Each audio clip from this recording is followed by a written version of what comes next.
Assalamualaikum, selamat datang kembali di channel UYLS. Kali ini saya akan berbagi informasi tentang cara mengganti kampas rem belakang tanpa melepas roda. Cara ini saya praktekkan pada Satria Epu, di mana pengereman pada roda belakangnya menggunakan sistem cakram dengan singal piston.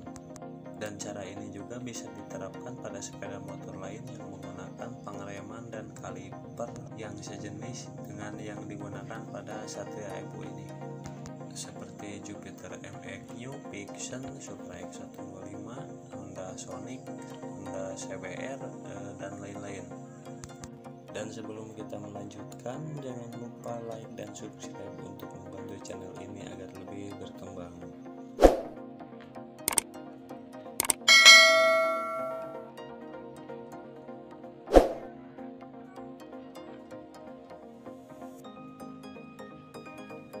Alat yang dibutuhkan pun tidak banyak, kita hanya membutuhkan satu buah kunci L ukuran 5 mm untuk membuka baut pengunci daripada kampas remnya, kemudian satu buah obeng minus untuk mencungkil piston pada kalipernya, dan juga tentunya kampas rem baru yang akan digunakan untuk mengganti kampas rem yang lama tersebut.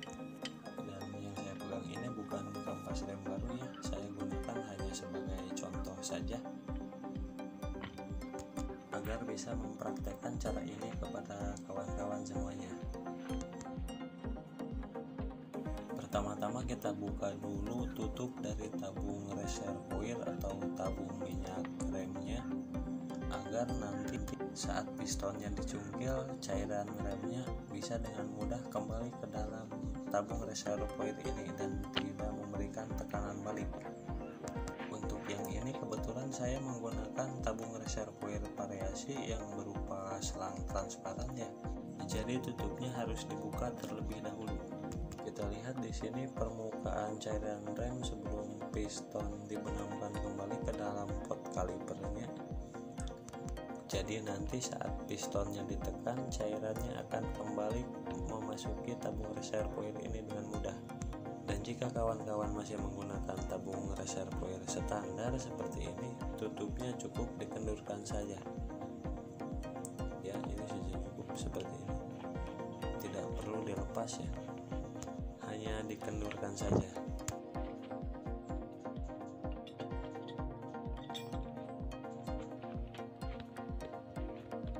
Kemudian kita cungkil piston dengan obeng min agar kembali masuk ke dalam pot kalipernya.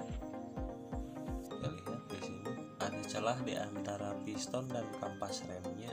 Kita masukkan ujung obeng min ke celah itu dan cungkil secara perlahan-lahan. Jika pistonnya masih bersih, ini sangat mudah. Namun apabila pistonnya kotor sehingga seret, kita bisa menyemprotnya dengan cairan pelumas rantai, atau dengan oli juga bisa, atau dengan air sabun juga bisa ya. Kita cungkil saja seperti ini. Nah, ini dilakukan untuk memberi ruang bagi kampas baru yang masih tebal. Kita lihat permukaan cairan remnya menjadi naik dan lebih tinggi dari sebelumnya.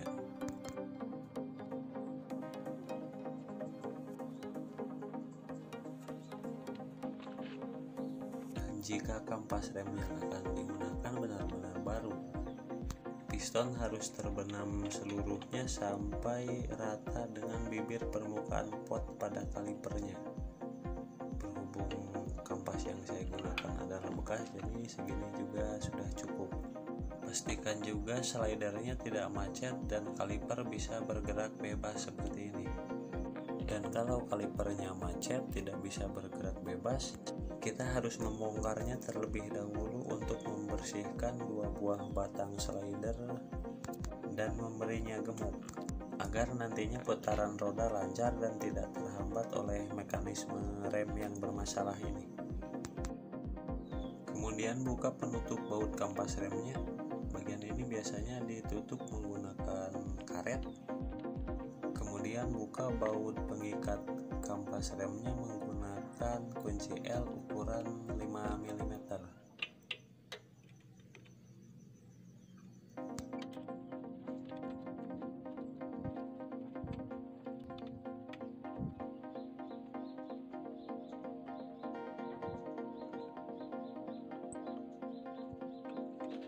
Setelah bautnya terlepas, kita bisa mencabut kampas remnya ke arah belakang dengan mudah.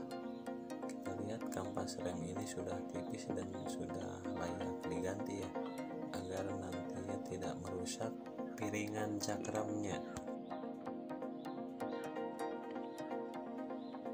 Kemudian pasang kampas rem baru ke tempatnya dengan benar.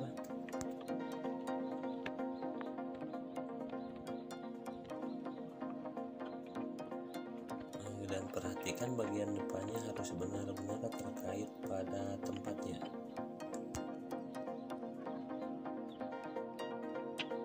Kemudian masukkan kampas rem yang satunya lagi, dan perhatikan juga bagian depannya harus benar-benar terpasang pada tempatnya. Dan pasang kembali bautnya dan kencangkan menggunakan kunci L. Jangan terlalu kencang juga ya, agar nantinya tidak dol atau slack.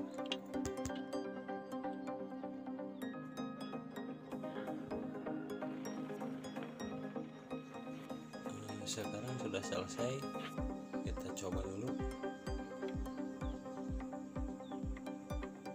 Kita tekan-tekan agar pistonnya kembali menekan kampas remnya, dan sekarang sudah tidak ada angin pasang, dan tutup kembali tabung reservoirnya agar tidak tumpah. Kita coba, dan roda pun berputar dengan lancar tanpa ada kendala ya.